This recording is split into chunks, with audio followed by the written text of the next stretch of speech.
It's a new day. Oh, it's a new time. And there's a new way. Gonna live my life hard.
전능하사 천지를 만드신 하나님 아버지를 내가 믿사오며 그 외아들 우리 주 예수 그리스도를 믿사오니 이는 성령으로 잉태하사 동정녀 마리아에게 나시고 분디오 빌라도에게 고난을 받으사 십자가에 못 박혀 죽으시고 장사한 지 사흘 만에 죽은 자 가운데서 다시 살아나시며 하늘에 오르사 전능하신 하나님 우편에 앉아 계시다가 저리로서 산자와 죽은 자를 심판하러 오시리라. 성령을 믿사오며 거룩한 공회와 성도가 서로 교통하는 것과 죄를 사하여 주시는 것과 몸이 다시 사는 것과 영원히 사는 것을 믿사옵나이다. 아멘.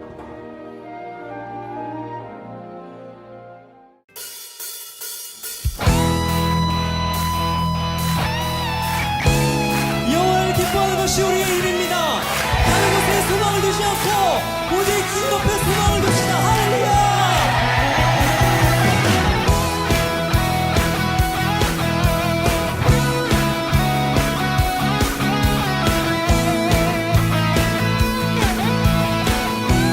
같이 주 안에서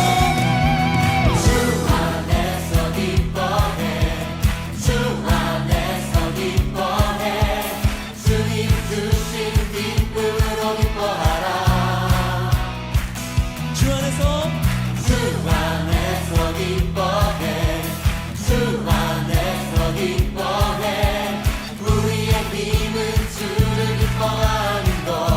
한 번 더 고백하실까요? 주 안에서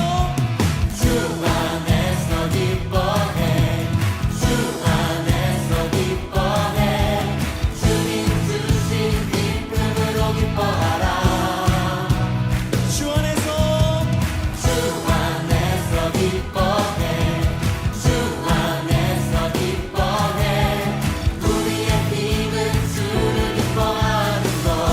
다시 한번 다 같이 주 안에서 주 안에서 기뻐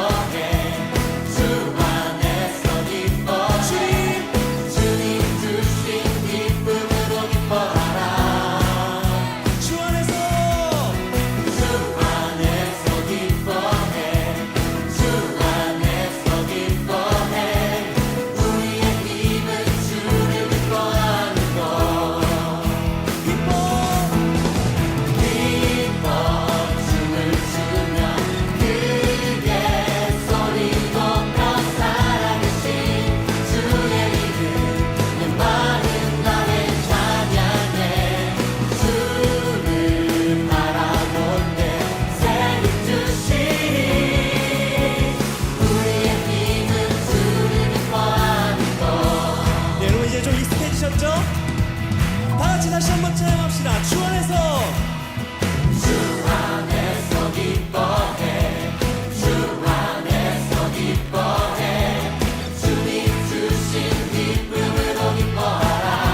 한 번 더 주 안에서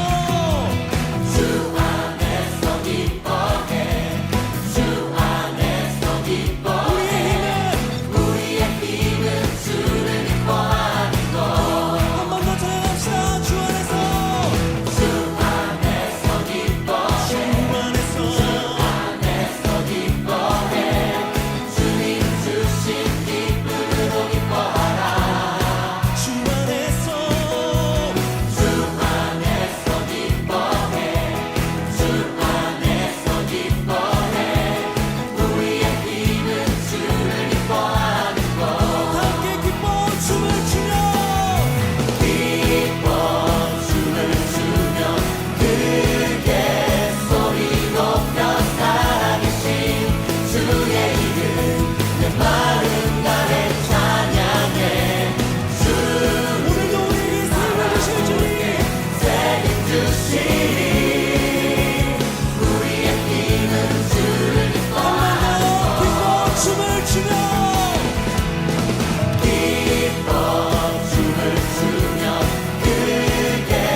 오늘 하나님께서 우리에게 주시는 성경 말씀은 누가복음 10장 17절에서 20절 말씀입니다.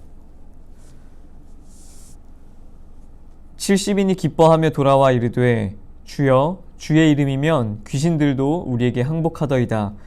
예수께서 이르시되 사탄이 하늘로부터 번개같이 떨어지는 것을 내가 보았노라. 내가 너희에게 뱀과 전갈을 밟으며 원수의 모든 능력을 제어할 권능을 주었으니 너희를 해칠 자가 결코 없으리라. 그러나 귀신들이 너희에게 항복하는 것으로 기뻐하지 말고 너희 이름이 하늘에 기록된 것으로 기뻐하라 하시니라. 아멘. 네, 샬롬. 오늘은 대림절 세 번째 주일입니다. 이 대림절엔 주일마다 제단에 있는 초를 하나씩 켜게 되는데요. 각 초에는 의미가 있고 또 우리는 그 의미를 되새기며 예수 그리스도를 기다리게 됩니다. 먼저 첫 번째 초는 소망의 촛불이고요. 두 번째는 평화의 촛불, 그리고 오늘 밝혀지게 될 세 번째 초는 기쁨을 의미하는 촛불입니다. 여러분은 어떨 때 기쁘신가요? 요즘 여러분을 가장 기쁘게 하는 것은 무엇인가요? 우리는 모두 기쁘게 살기를 원합니다. 그래서 기쁘고 즐거운 시간들을 보내기 위해 취미 생활을 하기도 하고 좋아하는 물건을 사기도 하고 또 친구들과 시간을 보내기도 하면서 각자의 기쁨을 위해 투자를 합니다. 중국에 이런 말이 있다고 해요. 하루가 행복하려면 술을 마시고, 일주일이 행복하려면 돼지를 잡고, 한 달이 행복하려면 결혼을 하고, 평생이 행복해지려면 정원사가 되라는 말이 있습니다. 또 비슷하게 영국에서는 하루를 행복하려면 이발소를 가고, 일주일을 행복하려면 결혼을 하고, 한 달을 행복하려면 말을 사고, 1년을 행복하려면 집을 짓고, 평생을 행복하려면 정직한 인간이 되어라 라는 격언이 있다고 합니다. 그런데 이 두 가지 격언을 통해서 알 수 있는 것은 생각보다 우리가 투자하는 것에 비해서 그 행복의 시간은 굉장히 짧게 느껴진다는 것입니다.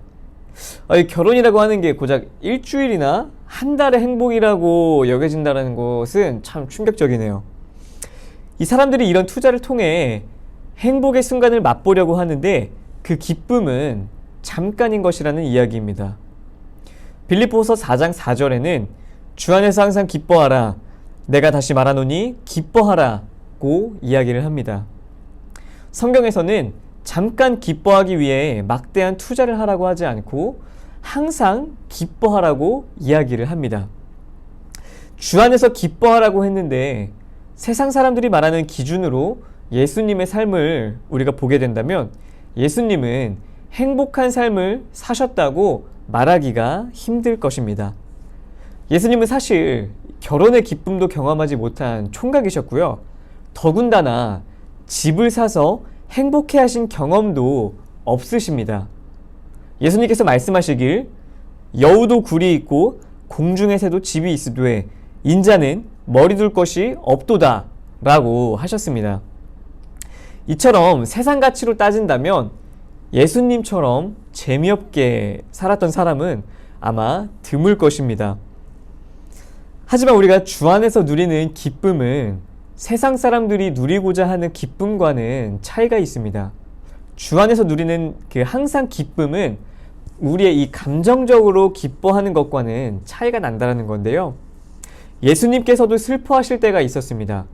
사랑하는 나사로가 죽었다는 소식을 들으셨을 때 눈물을 흘리며 슬퍼하셨습니다. 그리고 예루살렘 성전에서 장사하는 사람들을 보시며 채찍을 만들어 쫓아내시고 화를 내기도 하셨습니다. 그리고 또 어떠셨나요?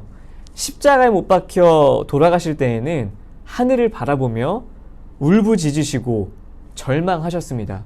나의 하나님, 어찌하여 나를 버리시나이까? 라고 울부짖으셨던 것을 여러분들 잘 알고 계실 거예요. 이처럼 사람이 살아가면서 희노애락의 감정을 가지고 사는 것은 자연스러운 일입니다. 기쁜 일도 있고 화낼 일도 있고 또 슬픈 일도 있고 즐거운 일도 있을 것입니다. 그럼에도 불구하고 우리가 깨닫는 것은 이러한 희노애락의 순간에서도 우리는 충분히 기뻐할 만한 내용을 가지고 살아가는 사람들임을 오늘의 말씀은 이야기하고 말하고 있다는 것입니다. 오늘 말씀을 보면 예수님의 제자들이 정말 기쁜 모습을 하며 예수님께 돌아와서 이야기하는 장면을 알 수가 있습니다. 사실 우리는 예수님의 제자들이 12명으로만 끝나는 줄 아는데 오늘 본문을 통해서 알 수 있는 것은 예수님께서 70명을 제자로 삼으시고 그들을 각 지역으로 전도자로 세우셨고 보내셨다라는 것을 알 수 있습니다. 그들을 각 마을에 둘씩 짝지어서 보내셨는데 그들이 전도 여행을 마치고 돌아와서 기쁜 모습으로 예수님께 자신들이 행했던 사역을 보고하는 모습이 오늘의 말씀입니다. 그렇다면 과연 제자들은 무엇이 기뻤을까요? 첫째로는 오늘 말씀 속의 제자들의 기쁨은 주님께서 주신 사명이 있고 그 사명을 감당할 또 쓰임받는 삶을 살았다라는 것입니다. 그들에게는 쓰임받는 기쁨과 사역의 기쁨이 있었다라는 것이죠. 저는 이 말에 굉장히 공감을 하는데요. 저도 이제 회사를 다니고 돈을 벌 때가 있었지만 기쁨이 없고 행복이 없었던 것을 기억합니다. 하지만 지금 이렇게 하나님의 말씀을 전하는 자로 쓰임받으며 물론 지금도 말 못할 힘듦과 어려움도 물론 있습니다. 하지만 제 안에는 이전과 비교할 수 없는 기쁨이 있고 또 이전에 느끼지 못했던 행복이 있다라는 것을 깨닫게 됩니다. 그렇다고 모두 신학을 해야 한다는 이야기는 아닙니다. 분명히 하나님께서 여러분 각자에게 맡기고 계획하신 일들이 있을 겁니다. 그 안에서 기쁨과 행복을 누리게 되는 우리 모든 예담의 중고등부가 되기를 간절히 소망합니다. 우리에게 이처럼 주님의 일을 맡겨주신 것에 대해서 기뻐하라는 것인데요. 우리는 때로는 부족하고 연약하고 자칫 잘못하면 하나님의 이름을 욕되게 하기도 쉬운 사람들이지만 그래도 그 맡기신 우리의 사명과 역할을 감당해야 한다는 것입니다.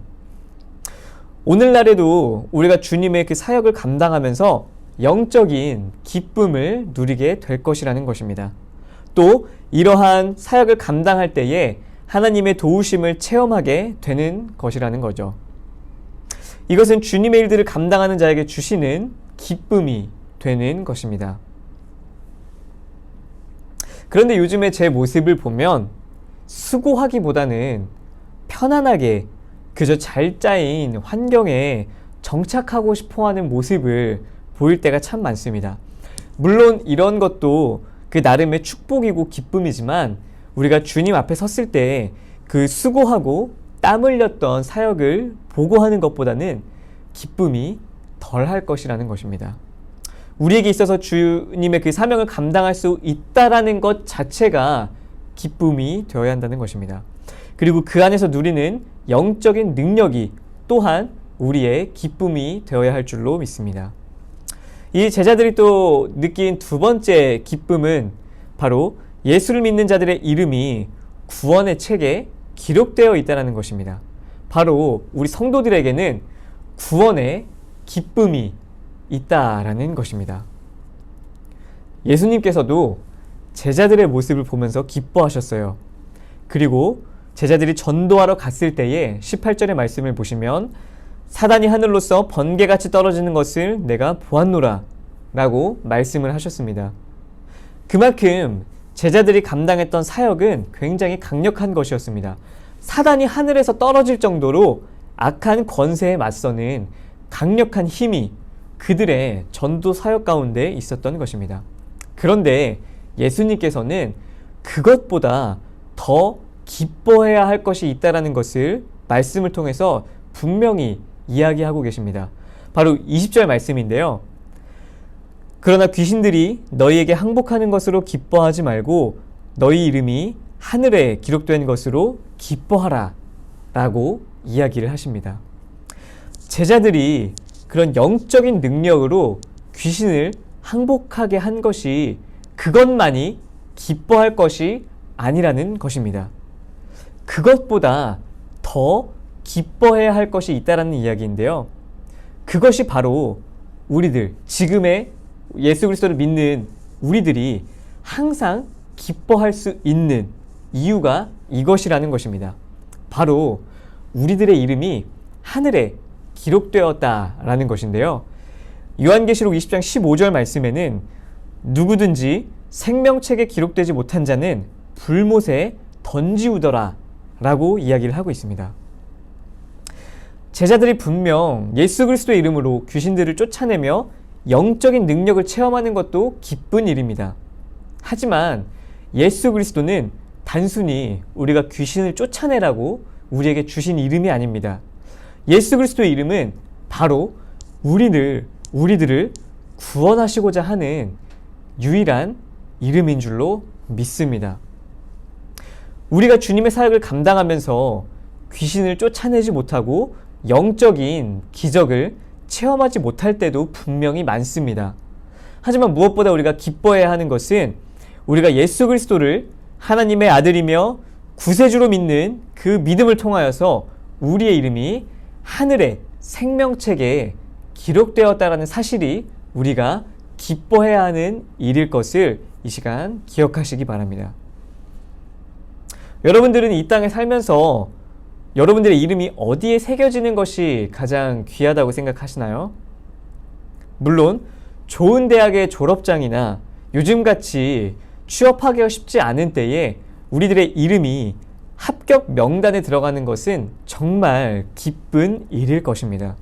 그런데 그것보다 우리가 더 기뻐해야 할 것은 예수 그리스도의 보혈의 피를 통하여서 우리가 구원함을 받고 바로 그 생명책에 우리의 이름이 기록된 것이 우리가 진정 누리는 기쁨이 되어야 할 줄로 믿습니다. 예수님께서도 무엇보다도 이 사실을 기뻐하라고 오늘 말씀을 통해 이야기를 하고 계신 거예요. 그렇다면 우리가 주 안에서 항상 기뻐하지 못할 이유가 없다라는 것입니다. 우리가 가진 물질로는, 우리가 가진 명예로는 하늘나라의 조그마한 구석도 차지할 수가 없고요. 우리가 가진 물질이나 명예로는 우리가 구원에 이를 수도 없고 하늘나라에 임할 수도 없다라는 사실을 여러분 기억하시기 바랍니다. 너무나 유명한 찬양이 있죠. 돈으로도 못 가요, 하나님 나라. 지식으로 못 가요, 하나님 나라. 거듭나야 가는 나라, 하나님 나라. 이 찬양을 여러분 꼭 기억하시기 바랍니다. 이처럼 우리는 주님께서 우리에게 주어진 그 맡기신 일들을 감당해 나가면서 기뻐할 수 있다라는 것입니다. 예수 그리스도의 이름을 우리에게 주셔서 영적인 능력을 가지고 주님의 이름을 감당해 나갈 수 있는 것입니다. 때로는 우리가 주님의 일들을 감당해 나갈 때 기쁜 일만 있지는 않게 될 것입니다. 힘들고 어려워서 포기하고 싶어지는 순간들도 분명히 많이 있을 거예요. 하지만 그러한 것들도 우리가 주님 앞에 서는 날에는 기쁨으로 변하고 상급이 되므로 우리가 그것을 기대함으로 기뻐할 수 있다는 것입니다. 마태복음 5장 12절에 이렇게 이야기를 합니다. 기뻐하고 즐거워하라. 하늘에서 너희의 상이 큼이라. 너희 전에 있던 선지자들을 이같이 핍박하였느니라. 예수님께서는 이처럼 하나님의 말씀을 전하고 그 말씀대로 살다가 핍박을 당했던 선지자와 같이 살아가는 사람들에게 기뻐하고 즐거워하라고 우리에게 또 희망을 전해주고 계십니다. 이 땅에서 풍요롭고 이 땅에서 부와 명예를 가지고 사는 것 또한 주님이 우리에게 주시는 너무나 귀하고 큰 축복입니다. 그런데 그것만이 우리가 이 땅에서 잘 살아가는 이유가 되지는 않을 것입니다. 우리가 기뻐할 것은 우리에게 주어진 그 사명을 그 주님 앞에 이루어 나가며 또 우리의 이름이 그 하늘의 생명책에 기록된 것으로 인하여 기뻐할 수 있다는 것을 여러분 다시 한번 기억하시기를 간절히 소망합니다. 그것이 바로 우리가 이 대림절 기간에 예수님을 기억하며 회복해야 할 기쁨인 줄로 믿습니다. 이 대림절을 지내면서 세상 사람들이 기뻐하는 것으로 우리의 기쁨을 삼으려고 하지 않기를 바랍니다. 예수님께서 우리에게 맡겨주신 사명을 기쁘게 여기며 그 사명을 감당할 만한 영적인 능력을 주심을 감사하고 또 우리가 장차 예수 그리스도 앞에 서는 그날에 기쁨으로 주님 앞에 설 것을 기대하며 기뻐할 수 있는 대림절 기간이 되시기를 주님의 이름으로 간절히 소망합니다. 우리 함께 기도하겠습니다. 사랑하는 하나님 감사합니다. 오늘 귀한 날 허락하시고 저희가 이렇게 온라인으로 함께 예배를 드릴 수 있게 해주심에 너무나 감사드립니다. 아버지, 오늘 말씀을 통해 우리가 누려야 할 기쁨에 대해서 알게 하시니 너무나 감사드립니다. 아버지, 우리가 이 땅에 살아가면서 정말 물질의 부와 또 명예와 풍요 또한 주님께서 주시는 가장 귀하고 큰 축복일 줄로 믿습니다. 그러나 아버지, 우리가 그것보다 더 귀하게 여겨야 할 것은 바로 주님께서 우리에게 맡기신 그 사명을 감당해 나가며 또 우리가 수고하며 그 사명을 감당해 나갈 때에 우리의 이름이 하늘의 생명책에 기록될 것을 우리가 또 기뻐함으로 기대함으로 사모함으로 나아가도록 주님 인도하여 주시옵소서. 우리가 다른 그 어떤 것도 구하지 않게 하시고 매일매일 예수 그리스도만을 구하며 오직 예수 그리스도로 인하여 기쁨을 누리는 우리 모든 예담의 중고등부 친구들이 되게 하여 주시옵소서. 아버지, 특별히 또 이 코로나가 점점 심해지고 있는 상황 가운데 우리 중고등부 학생들과 선생님들 건강 잃지 않도록 눈동자와 같이 지켜 보호하여 주시고 우리가 있는 자리에서 매일매일의 삶 가운데 예배자의 삶을 살아낼 수 있도록 주님 인도하여 주시옵소서. 감사드리며 예수 그리스도의 이름으로 기도드립니다. 아멘.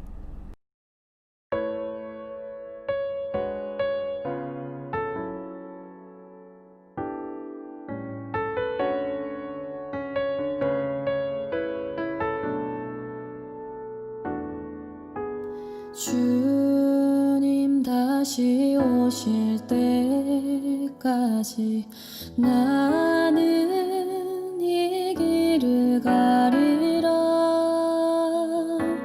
좁은 문 좁은 길 나의 십자가 지고 나의 가는 이 길 끝에서 나는 주님을 보리라. 영광의 내 주님 나를 맞아주시리. 주님 다시 오실 때까지 나는 일어나 달려가리라. 주의 영광 온 땅 덮을 때 나는 일어나 노래하리. 내 사모하는 주님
하늘에 계신 우리 아버지여, 이름이 거룩히 여김을 받으시오며 나라의 임하옵시며 뜻이 하늘에서 이루어진 것 같이 땅에서도 이루어지이다. 오늘날 우리에게 일용할 양식을 주옵시고 우리가 우리에게 죄 지은 자를 사하여 준 것 같이 우리 죄를 사하여 주옵시고 우리를 시험에 들게 하지 마옵시고 다만 악에서 구하옵소서. 대개 나라와 권세와 영광이 아버지께 영원히 있사옵나이다. 아멘.